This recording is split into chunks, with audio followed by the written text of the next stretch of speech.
Pergunta: Deus mata? Eu coloquei na forma de pergunta para que nós possamos, ao final do estudo, ao final do ensino, todos tenhamos chegado a uma conclusão. Deus mata, ou seja, mata seres humanos, não é isso que eu quero dizer. Porque hoje eu abordei esse tema pelo seguinte: nós estamos vivendo numa época em que percebe-se claramente, né? Eu estive aí dentro de igrejas, grandes igrejas, e contemplando aí muitos cultos grandes e congressos, né? E tudo mais, e vejo que há uma ênfase muito grande sobre o amor de Deus, né? E aí, na verdade, realmente a Bíblia diz que Deus é amor, né? O Novo Testamento diz: Deus é amor. Só que Deus não é só amor, né? Se nós formos enfatizar demais um dos atributos de Deus, né, em detrimento de outros, algumas pessoas não vão entender. Então, Deus é amor, a Bíblia diz, né? Primeira carta de João, pelo menos 2 vezes, o apóstolo João diz: Deus é amor. Só que a Bíblia toda não é só a primeira carta do apóstolo João, né? Deus é amor, mas ele é muitas outras coisas também. E aí eu já percebi até assim um certo exagero, né? Deus te ama tanto, mas Deus te ama tanto que há nada que Ele não faria por você. Deus te ama com amor incondicional. Aliás, essa expressão aqui eu ouvi muitas vezes, né? Que essa expressão me parece um pouco, vamos dizer assim, ambígua. Ela pode ser mal entendida, né? Deus te ama com amor incondicional. Toda vez que eu vejo alguém dizer assim, Deus te ama com amor incondicional, eu fico assim, acende uma luz na minha mente, né? Algo não me cheira bem nessa expressão, porque ela pode dar margem a equívoco, né? Ou então a pessoa diz assim, né, o pregador tentando assim defender o caráter de Deus, mostrar que Deus é tão bom, mas Deus é tão bom mesmo, que Ele te ama com amor incondicional. Ou então diz assim: não há nada que você possa fazer para que Deus lhe ame mais, e não há nada que você possa fazer para que Deus lhe ame menos. E aí o que acontece? Mesmo que assim, a rigor, tudo isso seja verdade, mas dá margem a que algumas pessoas entendam mal, e aí elas começam a cair na seguinte situação: perdem o temor de Deus. Porque se Deus é uma pessoa tão boa, né? Se Deus é uma pessoa que nos ama tanto, como assim, tipo assim, o pai ou a mãe que gosta de mimar os seus filhos, mesmo quando os seus filhos se comportam mal, mas eles fazem sempre, né, aquele amor humano, né, aquele amor corrompido pelo pecado e pelo discernimento. Então Deus não é assim. Aí uma das coisas que eu vejo na Bíblia, por exemplo, é a expressão o temor de Deus, né? O temor do Senhor é o princípio da sabedoria. E aí, desde que eu iniciei a minha vida cristã, que eu vejo pregadores tentando me convencer do seguinte: olha, o temor do Senhor, né, o temor de Deus que nós devemos ter, não é medo, é respeito. Assim como também não devemos ter medo dos nossos pais e tal. Porém, à medida que eu fui estudando, né, estudando o sentido grego, né, Phobos tuteu, né? Phobos, fobia, isso aqui não é respeito, é medo. Eu quero dizer aos irmãos o seguinte, desavisados aí, né? O temor de Deus é ter medo de Deus. Ter medo de Deus. Ter medo porque Deus é poderoso para se vingar de qualquer afronta. Deus é poderoso para fazer o que Ele quiser sem ter que prestar contas a ninguém. Então, essa falta de temor a Deus que nós presenciamos hoje, ela pode decorrer, pelo menos em parte, dessa tentativa até nossa, né, de tentar assim apresentar tanto esse lado amoroso, esse lado compassivo de Deus, e esquecer as outras partes do caráter e da personalidade de Deus.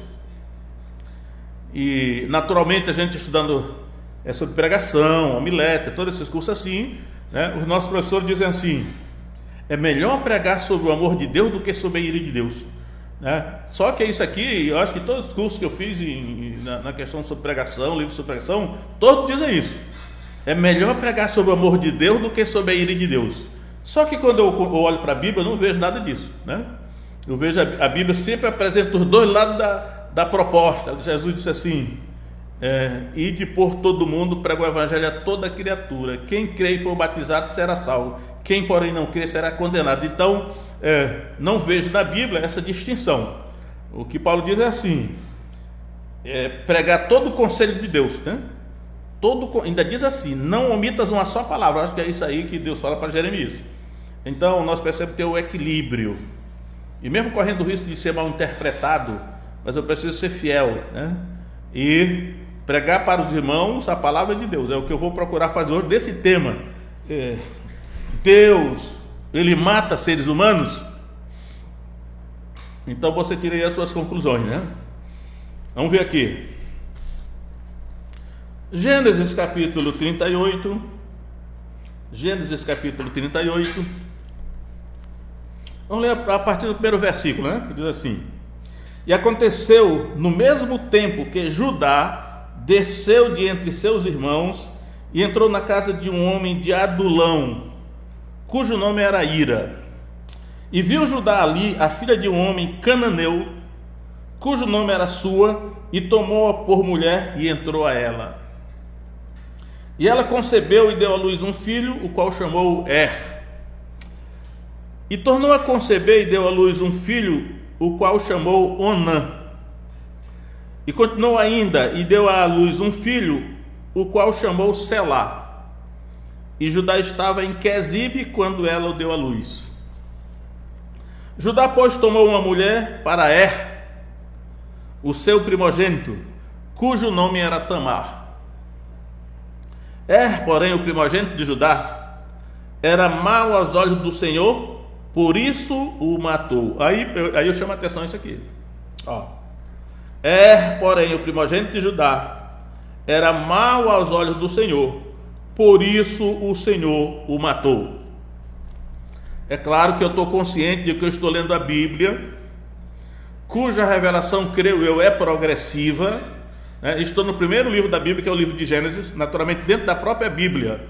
Até chegar no livro de Apocalipse, Deus vai ampliando a revelação, a linguagem vai ficando mais clara, né? E aí, por isso que eu vou depois chegar no Novo Testamento também. Mas vamos lá. O certo é que pelo sim ou pelo não, o texto diz que Deus matou esse filho de Judá, né? Primogênito de Judá, cujo nome era Aí diz aqui, o motivo pelo que Deus o matou é que esse homem era mau aos olhos do Senhor. Imagina que era um jovem ainda, né? Assim, ele era mau aos olhos do Senhor. E não diz aqui o que ele fazia de maldade, né? Só diz que ele era mau aos olhos do Senhor.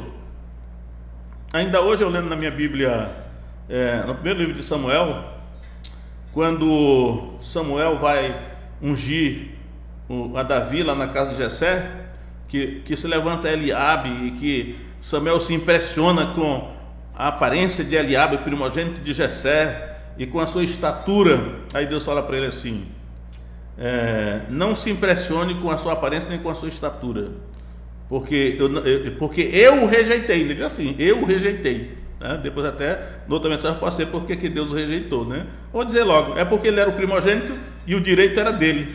Aí Deus o rejeitou porque Deus diz: o homem olha para o que está diante de si, porém Deus olha para o coração. Então, aos olhos do Senhor, esse rapaz era mau. Ele era mau, né? E aqui a Bíblia, Deus na sua soberania, ele não disse qual era o tipo de maldade que ele fazia, mas ele era mau, a natureza dele era má, né? Tem pessoas que são má por natureza, né? É a natureza dela que é má, e o coração dele era mau, né? Porque a Bíblia diz assim: dos ímpios procede a impiedade. Então a árvore má vai dar fruto mau. Mas a Bíblia só diz aqui que aos olhos do Senhor ele era mau. E aí diz que por isso o Senhor o matou. Eu fico me perguntando, será que hoje, olha que ele era filho de Judá, né? Era da família da fé e era o primogênito de Judá, né? Eu fico perguntando, será que hoje nós temos alguma pessoa má, que aos olhos de Deus ela é má, e que Deus, olhando para ela, Deus é capaz de matá-la? Deixa eu dar uma pergunta. Aí vamos prosseguir aqui no texto. Então disse Judá a Onã, esse Onã é o segundo filho de Judá aqui: toma a mulher do teu irmão e casa-te com ela, e suscita descendência a teu irmão. Onã, porém, soube que esta descendência não haveria de ser para ele. Por isso aconteceu que, quando entrava a mulher do seu irmão, derramava o sêmen na terra, para não dar descendência a seu irmão. É claro que isso aqui é uma lei na Bíblia chamada a lei do levirato, né? Na lei, aqui nós estamos no primeiro livro da Bíblia, né? A lei ainda não tinha sido dada, na outorga da lei no Sinai, mas essa prática já está revelada aqui na Escritura. Quando um homem casava com uma mulher, e se ele morresse sem filhos, e a mulher ficasse viúva sem filhos, o irmão dele, o próximo irmão dele, era obrigado a casar com a mulher, e o primeiro filho que nascesse era do irmão dele, para que o irmão dele não ficasse sem descendência sobre a terra. Isso era uma lei. É possível até que uma lei seja um princípio espiritual, porque isso está na lei de Moisés, mas já está aqui em Gênesis também sendo exigido aqui. Por isso que esse Onã, e é do nome dele que derivou-se essa expressão onanismo, né? Estudando sobre medicina legal, lembro que nós entramos muito nessa área sobre o onanismo, baseado no fato do que ele fazia aqui. Então, nós vemos a maldade dele, né? Ao saber que o primeiro filho que ele tivesse dessa mulher seria do irmão dele, ele não quis fazer isso. A gente fica, por que ele não quis fazer isso? Por que ele não quis suscitar descendência a seu irmão? Por pura maldade, eu não sei se tinha algum outro motivo, mas o certo é que ele fazia isso, né? E aí ele sabia que essa descendência não seria para ele, ou seja, o primeiro filho que nascesse não seria dele, seria do irmão dele, né? Mas ele poderia ter outros filhos, né? Então, e aí ele derramava o sêmen no chão, como diz aqui. Aí diz aqui, verso 10: e o que fazia era mal aos olhos do Senhor, pelo que também o matou. Eu acho interessante que, enquanto hoje, né, nós muitas vezes tentamos assim, eu digo nós, mas eu não me lembro se alguma vez eu fiz isso, né? Mas vi muita gente fazer, tipo assim, a gente tenta defender Deus, né? Não, eu não vou dizer isso que Deus fez, porque vão pensar que Deus é ruim. Eu não vou dizer isso que Deus fez na Bíblia, porque vão pensar que Deus é mau, ou que Ele é injusto. Eu não me lembro se alguma vez eu fiz isso, não, porque eu penso assim, e não é de hoje, né? Aquilo que Deus não teve vergonha de revelar sobre si mesmo na Escritura, nós não devemos nos omitir de publicar, né? Então, não, eu sei que Deus, por exemplo, Deus mandou matar os cananeus, homens, mulheres e crianças, os animais. Foi um genocídio na terra de Canaã que Deus mandou Israel praticar, mas eu não vou dizer isso para as pessoas, porque senão elas vão pensar que Deus é mau, que Deus é cruel, que Deus é injusto. Então não vou dizer. Mas eu não vejo nenhum lugar da Bíblia Deus mandando ocultar a sua palavra. Nós temos que dizer e explicar o motivo, né? Claro que nós temos que ter conhecimento da situação, do contexto, para explicar por que Deus fez isso, né? Então é o caso aqui. E o que fazia era mal aos olhos do Senhor, pelo que também o matou.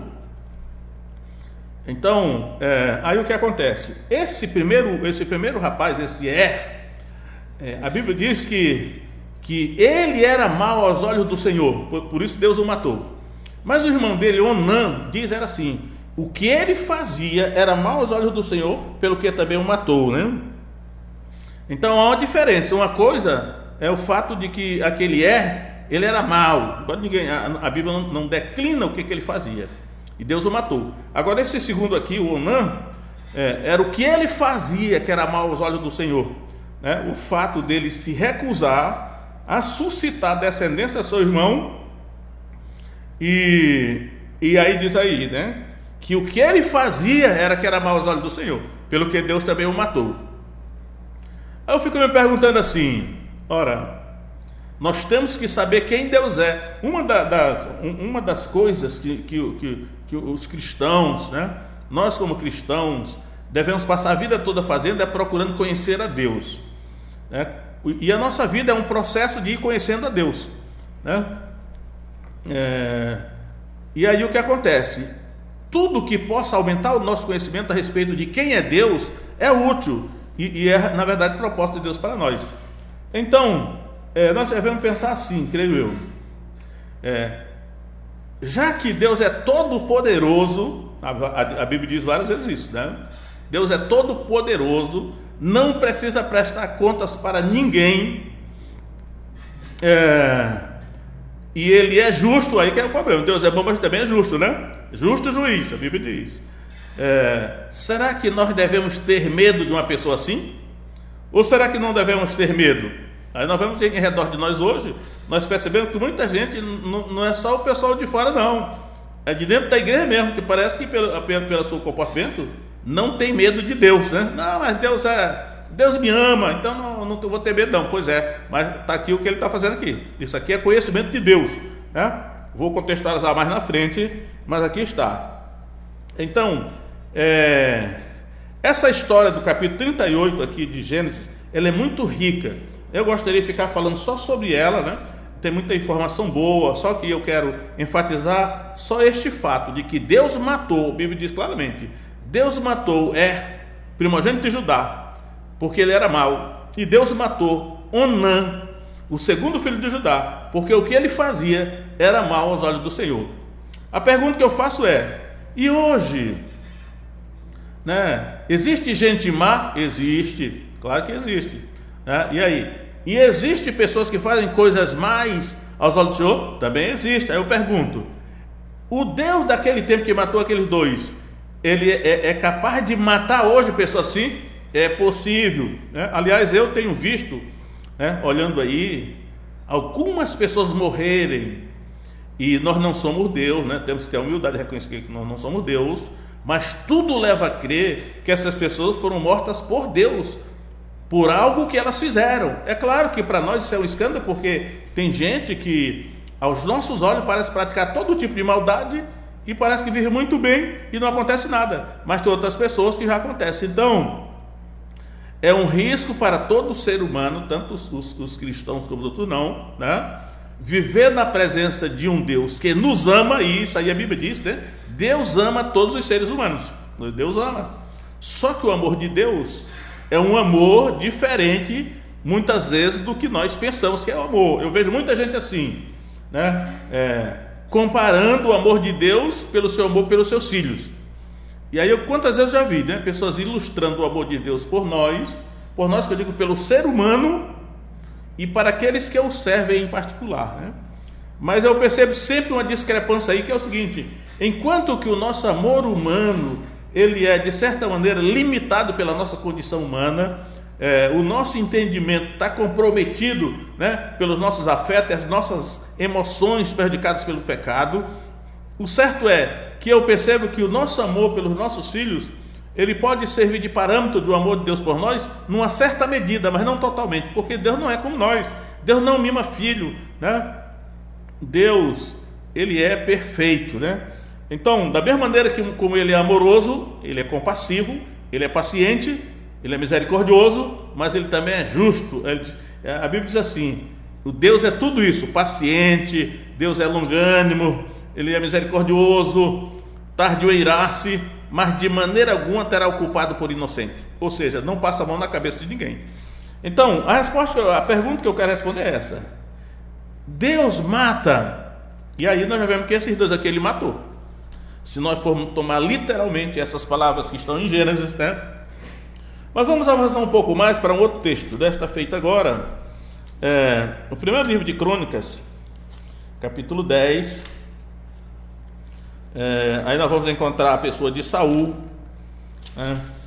E vai dizer o seguinte: segundo livro de Crônicas, primeiro livro de Crônicas, capítulo 10, verso 13, diz assim: assim morreu Saul, por causa da sua transgressão que cometeu contra o Senhor, por causa da palavra do Senhor, a qual não havia guardado, e também porque buscou a adivinhadora para consultar, ou a pitonisa, ou a feiticeira, e não buscou ao Senhor, que por isso o matou, e transferiu o reino a Davi, filho de Jessé.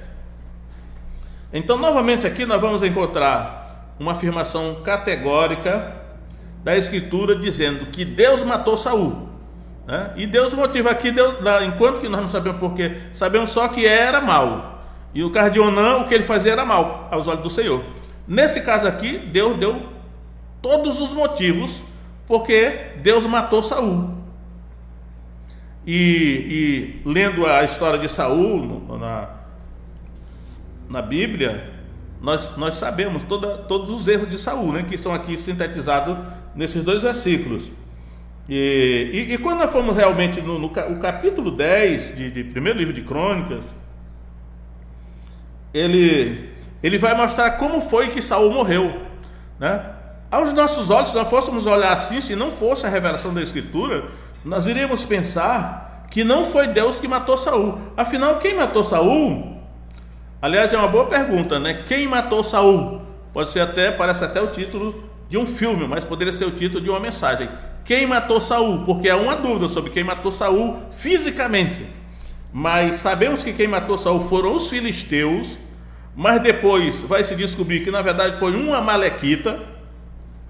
Então vamos ler aqui, por exemplo, primeiro livro de Crônica, capítulo 10, começa o versículo 1 assim: E os filisteus pelejaram com Israel, e os homens de Israel fugiram diante dos filisteus, e caíram feridos das montanhas de Gilboa. E os filisteus apertaram com Saul e com seus filhos, e feriram os filisteus a Jonatas, a Abinadab e a Malquizua, filhos de Saul. E a peleja se agravou contra Saul, e os flecheiros o acharam, e ele temeu muito aos flecheiros. Então disse Saul ao seu escudeiro: Arranca tua espada e atravessa-me com ela, para que porventura não venham estes incircuncisos e escarneçam de mim. Porém o seu escudeiro não quis, porque temia muito. Então tomou Saul a espada e se lançou sobre ela. Vendo pois o seu escudeiro que Saul estava morto, também ele se lançou sobre a espada e morreu. Assim morreram Saul e seus 3 filhos, e toda a sua casa morreu juntamente. Essa é a maneira como qualquer um observou como é que Saul morreu.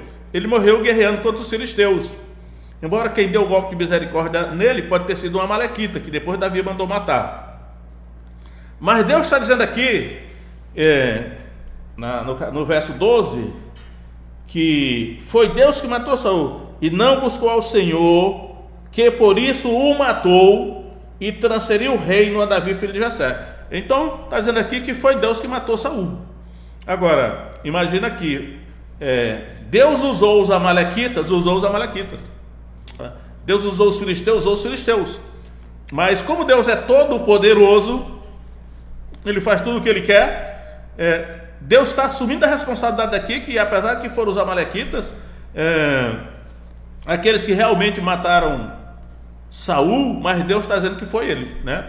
A palavra inspirada aqui do livro de Crônicas está dizendo que foi Deus que matou Saul e transferiu o reino a Davi, filho de Jessé. Então, a pergunta que eu deixo no ar: Deus mata a pessoa? Deus mesmo está dizendo que mata. Pelo menos aqui na linguagem do Antigo Testamento está assim, né? Aí a gente pode dizer: mas isso é no Antigo Testamento. Afinal, o Deus do Antigo Testamento aparentemente era um Deus assim, mais cruel, né? Diferente do Deus do Novo Testamento. Só que nós formos olhar bem, não é verdade. O Deus do Antigo Testamento é o mesmo Deus do Novo. A diferença aqui é essa questão da graça. Nós sabemos que nós estamos no período da graça, né? Isaías diz, 61, o ano aceitável do Senhor, né? Jesus veio para inaugurar o ano aceitável do Senhor, o ano da graça, né? Quando Deus está aceitando receber o ser humano em arrependimento. Mas o Deus do Antigo Testamento é o mesmo Deus do Novo, né? Aliás, a expressão ira de Deus está tantas vezes no Novo Testamento, né? A ira de Deus está muitas vezes no Velho, mas está muitas vezes no Novo também. Então é o mesmo Deus. O que pode ter mudado no Novo Testamento é essa questão da graça, né? A graça, o arrependimento, a fé que não é pela lei e tal, mas é o mesmo Deus. E aí eu quero mostrar no Novo Testamento o seguinte: já no livro de Atos nós sabemos que o caso de Ananias e Safira, no capítulo 5 de Atos, nós vamos encontrar esse casal, Ananias e Safira, que naquele cenário, né, Um avivamento tremendo, a presença do Espírito Santo poderosamente ali atuando no meio do povo. E aí os cristãos voluntariamente vendiam suas propriedades e bens e depositavam aos pés dos apóstolos. Então, nesse mover aí, diante de toda essa circunstância, Ananias e Safira, Ananias vendeu uma propriedade, naturalmente combinou com a sua mulher e veio entregar uma parte só do preço que ele tinha vendido, dizendo que era tudo, né? Ele escondeu uma parte para ele e foi entregar para a igreja, no caso aos pés dos apóstolos, essa expressão que é usada, né? Uma parte dizendo que era o todo. Então já sabemos aqui que o que na verdade Ananias queria era assim, a aprovação, né? Ele queria um nome, que as pessoas dissessem: olha como esse homem é um homem de fé, né? Ele vendeu aquela propriedade que ele tinha, ele deu tudo, que fé esse homem tem. Na verdade ele não tinha dado tudo, né? Esse foi o problema dele. E o pecado que ele cometeu aqui, Pedro diz que era mentira, né? Vamos ver Atos 5:3. Disse então Pedro: Ananias, por que encheu Satanás o teu coração para que mentisses ao Espírito Santo e retivesses parte do preço da herdade? Guardando-a não ficava para ti, e vendida não estava em teu poder? Por que formaste este desígnio em teu coração? Não mentiste aos homens, mas a Deus. E Ananias, ouvindo estas palavras, caiu e expirou, e um grande temor veio sobre todos os que isto ouviram. Então aqui não diz quem matou Ananias aqui, né? Mas também, né, não dá a impressão aqui que não foi Pedro, porque Pedro podia ter dito: eis aí sobre ti a mão do Senhor, como disse, como Paulo lá na frente diz, né? Mas Pedro só repreendeu, né, o pecado de mentira de Ananias: não mentiste aos homens, mas mentiste a Deus. E ele caiu e expirou. A impressão que me dá é que foi o Espírito Santo que matou Ananias, né? Ou Deus, por assim dizer, né? Ele caiu ali misteriosamente e morreu. É claro que quando chega a sua esposa mais tarde, Pedro vai dizer o seguinte: ela chegou mais tarde, 2 horas depois, né? 3 horas, a mulher também entrou. Aí disse assim: disse-lhe Pedro: diz-me, vendeste portanto aquela herdade? E ela disse: sim, portanto. Então Pedro disse: por que é que entre vós vos concertastes para tentar o Espírito do Senhor?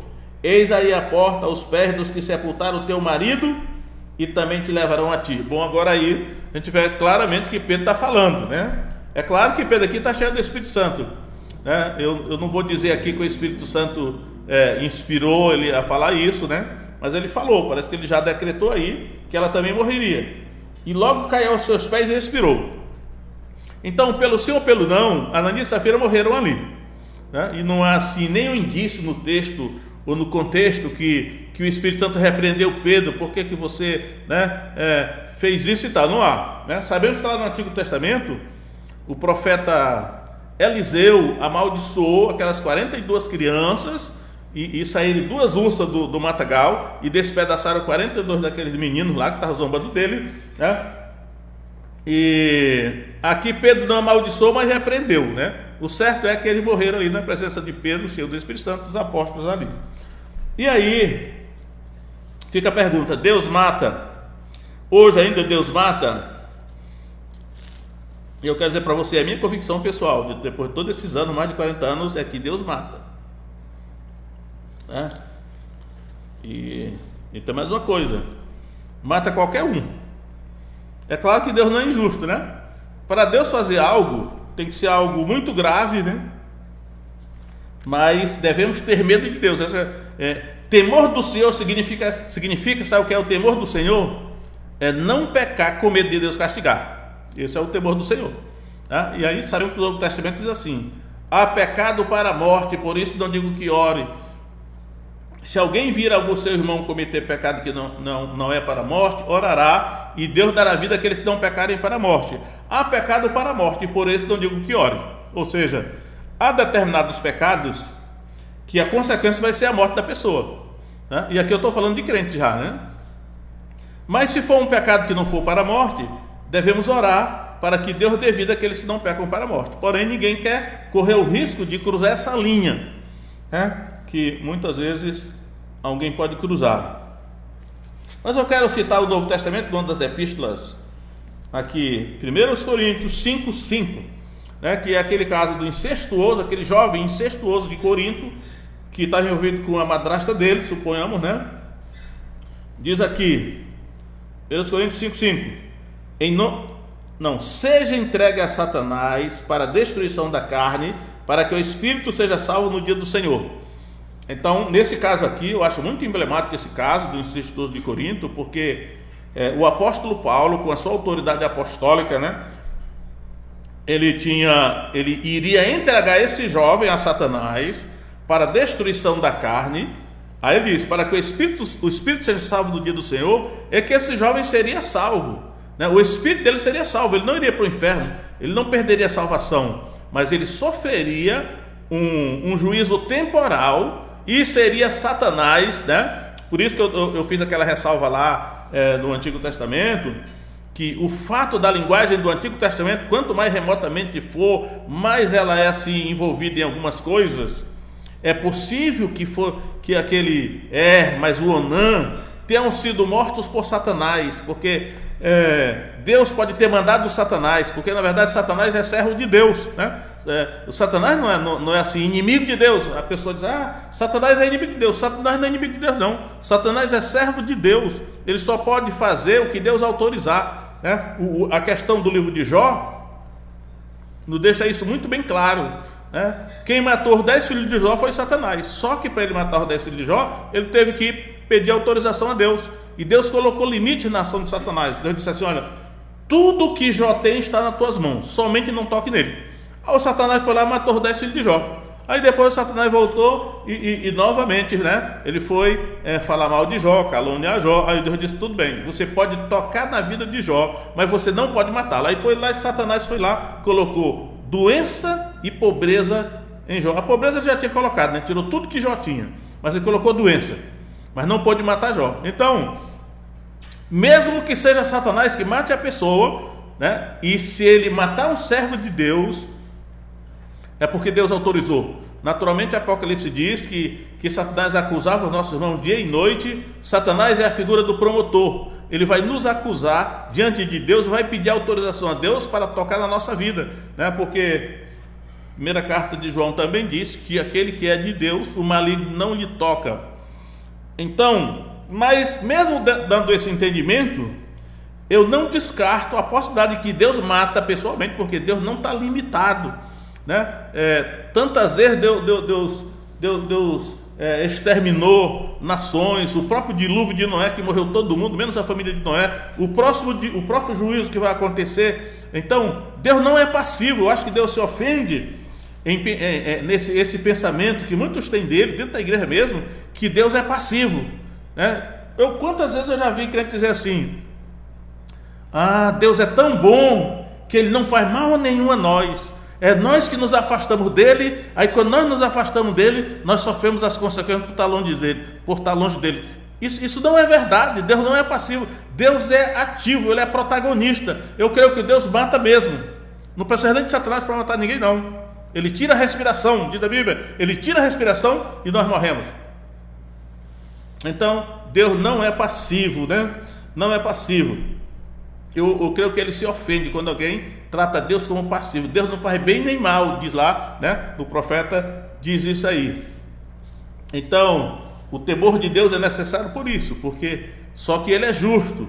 Jamais Deus fará uma injustiça com alguém, mas ele é justo, né? E nós, os cristãos, ainda temos mais aquele conforto que João na primeira carta, João diz: filhinhos, estas coisas vos escrevo para que não pequeis. Todavia, se alguém pecar, temos um advogado para com o Pai, Jesus Cristo justo. Ele é a propiciação pelos nossos pecados, e não somente pelos nossos, mas também pelos de todo mundo. Então nós temos agora um advogado. Esse advogado é Jesus, mas tem limites que nós não podemos ultrapassar, porque senão o justo juiz ele pode matar a pessoa. Eu estou falando dentro da igreja e fora da igreja também, né? Algumas pessoas do mundo, elas, por não conhecerem a Deus, elas podem ultrapassar alguns limites que Deus não permite. Então Deus é muito tolerante, mas a pessoa que ultrapassar determinados limites, Deus poderá matá-la. Ele não precisará nem de Satanás para isso aí. Então, tem que ter muito cuidado aí, né? Ainda vou ver numa das cartas pastorais aqui, 1 Timóteo, capítulo 1, agora é uma carta pastoral. O apóstolo Paulo está falando para Timóteo, 1,18, diz assim: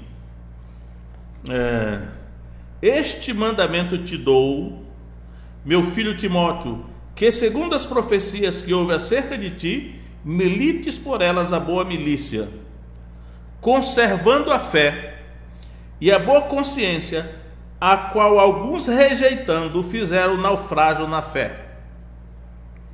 E entre esses foram Himeneu e Alexandre, os quais entreguei a Satanás para que aprendam a não blasfemar.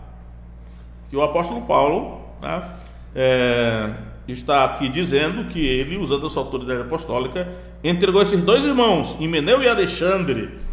Eram dois crentes, né? Só que eles haviam ultrapassado determinado limite. Aí eu não vou aqui querer forçar a escritura e dizer que foi Deus, né? Mas o apóstolo Paulo foi que decidiu entregar a Satanás. Se ele estava certo ou errado, isso eu não sei, né? Agora, é possível que um líder, porque Deus não brinca com o princípio de autoridade, né? Ao longo dos anos, eu fui aprendendo a ter um certo temor do princípio de autoridade. O princípio de autoridade, como é transgredido, nos coloca em perigo. Então, o apóstolo Paulo tinha autoridade apostólica. E aí, se ele entregasse alguém para Satanás, é possível que isso aconteceria mesmo, né? Porque Deus respaldaria isso aqui. Agora, o motivo por que esses dois aqui foram entregues a Satanás é que eles, aqui diz, conservando a fé e a boa consciência. O Novo Testamento, principalmente as cartas pastorais, elas falam muito de consciência. E a consciência significa o seguinte: por que a minha consciência não me acusa de nada? Porque eu não estou dizendo estou assim falando hipoteticamente, né?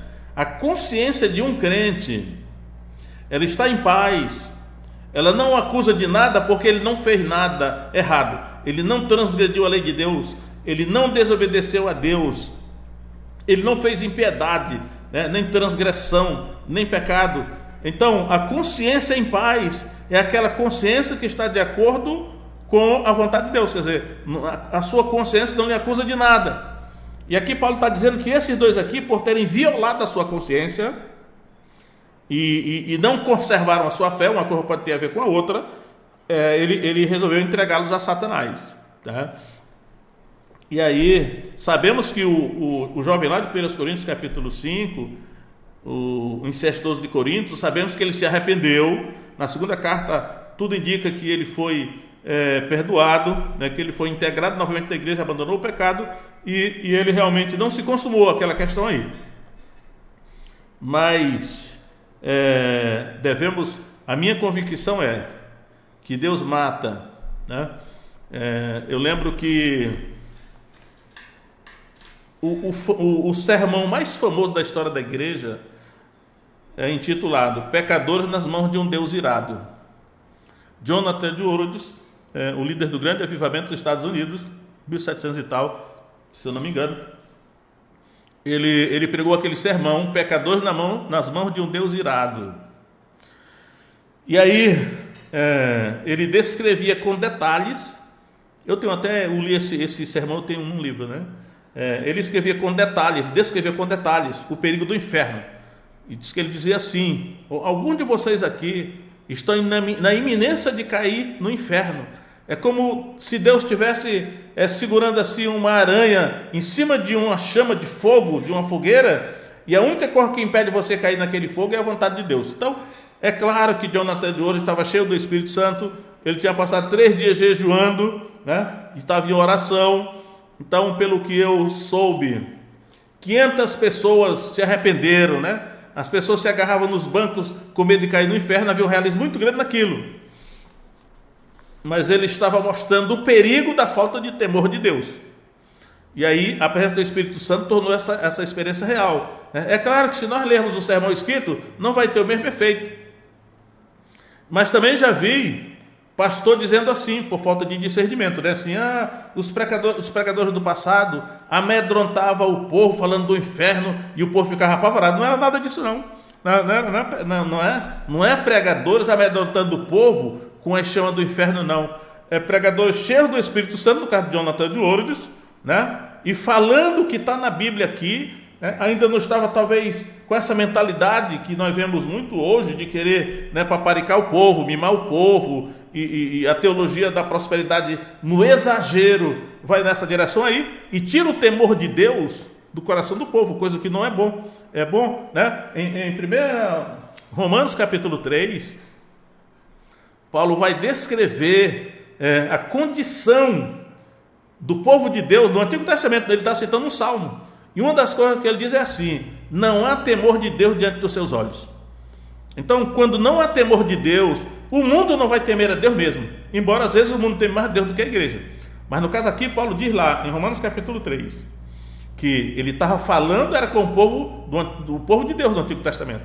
Não havia temor. Ele diz assim: Deus olhou dos céus para a terra para ver se alguém buscava Deus, não havia ninguém. Então ele diz: não há temor de Deus diante dos seus olhos. Ele começa a descrever as suas obras. É o que nós podemos estar vendo hoje. Nós podemos estar vendo hoje uma geração de cristãos que não temem a Deus, quer dizer, não percebe o perigo que corre, né? Ao cair nas mãos de Deus. Hebreus diz: horrenda coisa é cair nas mãos do Deus vivo. Ele está falando para crentes aí, né? O nosso Deus é um fogo consumidor. Então eu não tenho dúvida de que Deus mata. E Deus não precisa de Satanás para matar, nem de demônios para matar. Deus, ele é protagonista. O erro no profeta, eu acho que é o profeta Ezequiel, o povo dizia assim: Deus saiu da terra, Deus não vê, como se Deus fosse um passivo. Não, é porque Deus é tão passivo que a gente se machuca quando a gente sai de perto dele, mas não é ele que faz nada, não. É ele que faz, sim. Então, eu vejo que é necessário, né? Eu vejo que nós estamos nos aproximando dos últimos dias da vinda de Jesus. Nós estamos nos aproximando dos acontecimentos escatológicos que estão se acelerando. E aí eu vou dizer, nós temos que temer a Deus. Isso aqui não é legalismo, né? Isso aqui não é legalismo, não é moralismo. Isso aqui nós temos que ter cuidado para nós não cairmos numa situação que Deus tenha que nos matar. Se você duvida disso, pague para ver, né? Então, nos humilhando, todos nós erramos, né? Pecamos, mas nos humilhando e a ponto de não passar dos limites, né? Porque depois alguém morre, não sei o que. Você vê lá que quem matou o Saul foram os filisteus, mas Deus disse que foi ele, né? Às vezes alguém pode morrer de alguma coisa que ninguém vai nem saber que foi Deus, mas ele é todo poderoso, né? Então, amar a Deus é obedecê-lo, né? E o amor de Deus não é esse amor platônico, desse nosso amor humano. O amor de Deus envolve também o temor de Deus, né? A obediência a Deus, uma série de fatores. Então, a resposta a essa pergunta que eu fiz no começo: Deus mata? A minha resposta para mim é sim, Deus mata. Então convém que nós, mas Deus não matou Moisés, e Moisés pediu tantas vezes, né, para entrar na terra prometida. Deus, não me fale mais nisso, porque agora você vai morrer em cima do monte Órmuz aqui, tá? Então, meus irmãos, Jesus veio para anunciar aos gentios o juízo. Um dos motivos da vinda de Jesus foi avisar os gentios que vai chegar o juízo, né? Aí ele disse lá: raça de víboras, quem vos ensinou a fugir da ira vindoura? Nós estamos caminhando para lá. Só que alguns podem ser ceifados antes de chegar lá no juízo, se ultrapassarmos um determinado limite, né? Então não vamos cair nesse engano de Satanás. Não, Deus é inofensivo, Ele nos ama tanto, tão incondicional, amor incondicional, que temor de Deus, né? Temor de Deus para depois não estar se arrependendo aí, né? Não sabendo por que algo errado está acontecendo. Deus abençoe vocês e até a próxima, se Deus quiser.